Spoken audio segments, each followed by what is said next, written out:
You're watching News 10 ABC at 9 a.m. Welcome back, everyone.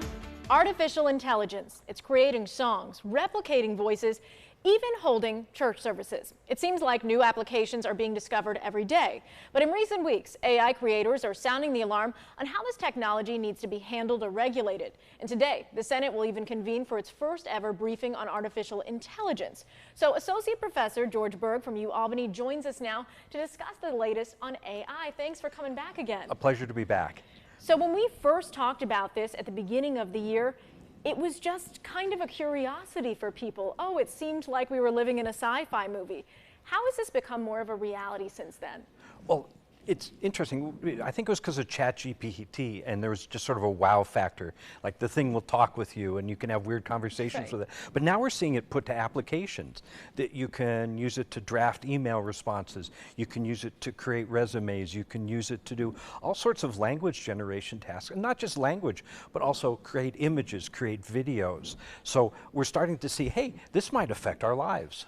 And very recently, we actually put out on the news a scam warning from the FTC regarding something called imposter scams, where they're mimicking someone's voice. They can pretend to be a family or a friend, and all they need is 20 seconds from social media to do it. How can people protect themselves from this, George? Absolutely.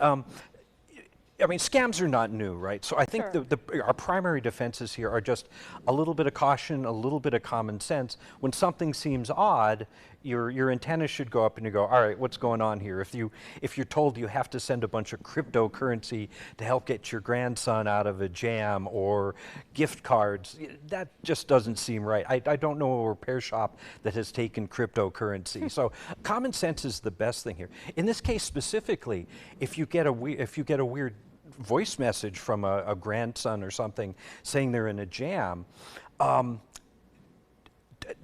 don't just immediately respond. Say, hey, let me call you back. Find a family member or a friend so you can reach out and verify what's going on. I know it's tough when someone's in a jam, you want to help, but you gotta use your common sense here. And then the same thing with a text scam or an email scam.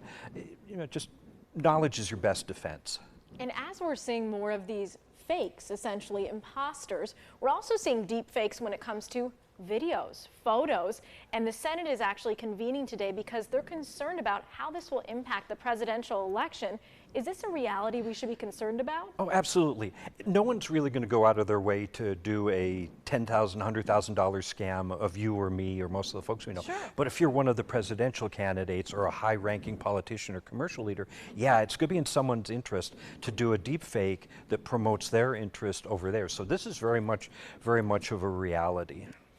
And something that's also been concerning to some people over the past couple of months is we are seeing the people who are called the Godfathers of AI, essentially the people who helped create this artificial intelligence. One of them was someone who worked for Google named Geoffrey Hinton. He actually stepped down from his position just so he could give warnings to the public about what the possibility is of this disrupting society. Absolutely. Dr. Hinton, he's actually one of the people who's made the current AI and machine learning revolution possible. He's a Turing Award winner, which is sort of computing's Nobel Prize.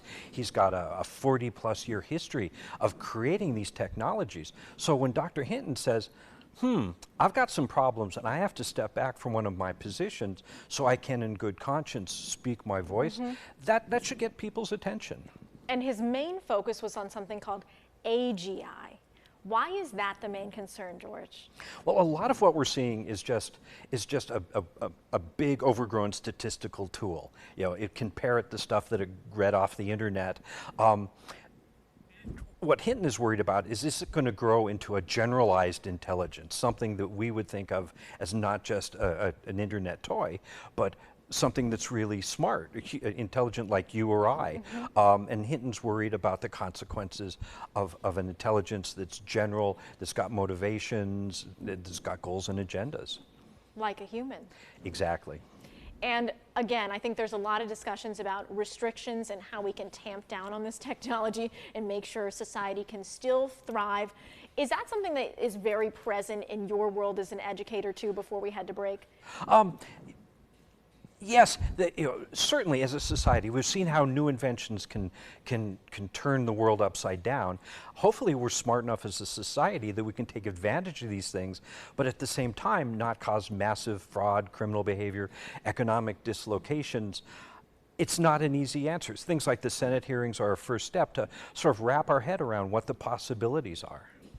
And right, and hopefully a lot of the good can happen for health and science as well, as we kind of restrict on those things that are concerning. But thank you for breaking this down for us. I really appreciate it. My pleasure.